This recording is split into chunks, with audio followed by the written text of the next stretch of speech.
আসসালামু আলাইকুম। আজকে একটা খুবই ক্রিটিক্যাল কেস নিয়ে কথা বলবো, যে বাচ্চাটার চিকিৎসা চলমান। আপনারা প্রথমেই দেখতে পাচ্ছেন যে একটা রিপোর্ট আপনাদেরকে দেখাচ্ছি, যে এই বাচ্চাটার কেসটা আছে অপারেশনের কেস। পিডিএ ডিভাইস ক্লোজার নামে এই অপারেশনের কেসটা দেওয়া হয়েছে। তো ওনারা বলছে যে এটাকে অপারেশন করতে হবে।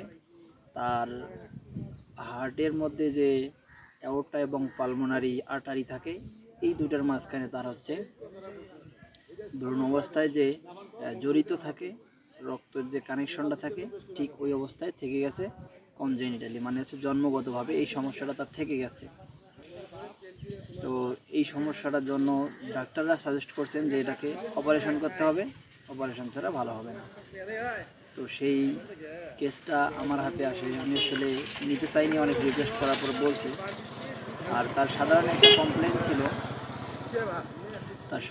কমপ্লেন ছিল যে তার কাশি হইতো, বুক ডেবে যাইতো, আর হচ্ছে কাশির সাথে তার শ্বাসকষ্ট শুরু হইতো।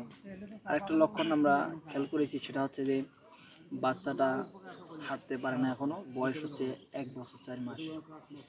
1 বছর 4 মাস হলে অনেক বাচ্চাই কিন্তু অনায়াসে হেঁটে বের হয়, কিন্তু ও হাঁটতে পারে না, দাঁড়াতে পারে কিন্তু হাঁটতে পারে না।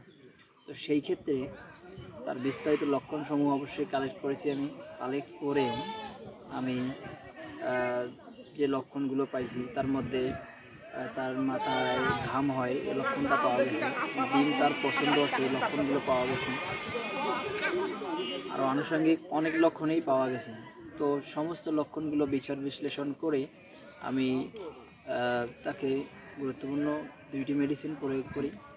তো এর আগে বলা যাক যে আসলে পিডিএ এই সমস্যাটা কি। পিডিএ হচ্ছে প্যাটেন্ট ডাক্টাস আর্টারিওসাস। এই প্যাটেন্ট ডাক্টাস আর্টারিওসাস এই সমস্যাটা জন্মগত ত্রুটির মধ্যে একটা, যেটাকে কনজেনিটাল হার্ট ডিজিজ আমরা বলতে পারি। তো প্যাটেন্ট মানে হচ্ছে খোলা, যে অ্যাওর্টা এবং পালমোনারি আর্টারির মধ্যে ঠিক এই যে জায়গাটা দেখতে পাচ্ছেন না, এই জায়গাটা খোলা আছে। যখন একটা বাচ্চার জন্ম হয়, জন্ম হওয়ার 2 থেকে 3 দিনের মধ্যেই বাচ্চা নিঃশ্বাস নেওয়া শুরু করলে তার এই যে ছিদ্রটা আছে বা এই যে কানেকশনটা আছে, এই কানেকশনটা বন্ধ হয়ে যায়।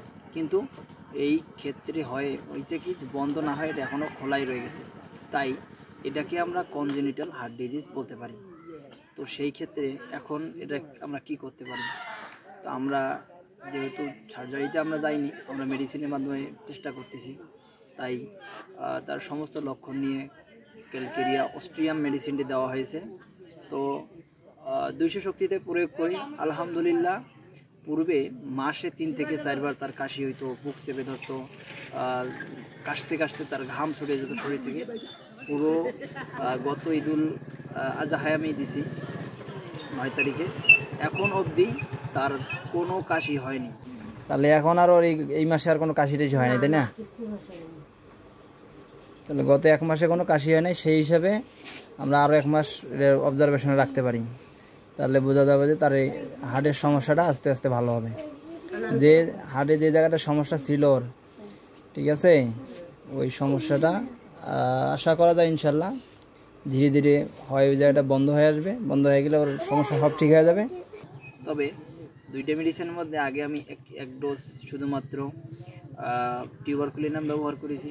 ব্যবহার করার পরে তার জ্বরের অ্যাগ্রাভেশন দেখা দেয়। এরপরে ক্যালকেরিয়া কার্ভে বাচ্চা সম্পূর্ণ 1 মাস ভালো আছে আলহামদুলিল্লাহ। সেকেন্ড টাইম ক্যালকেরিয়া অস্ট্রিয়াম এই মেডিসিনটি 1000 শক্তিতে দেওয়া হয়েছে। আমরা নেক্সট 1 মাস অবজারভেশন করব, তারপর আমরা অবশ্যই এর ফলো আপ আপনাদের সাথে শেয়ার করব। ধন্যবাদ সবাইকে। আসসালামু আলাইকুম।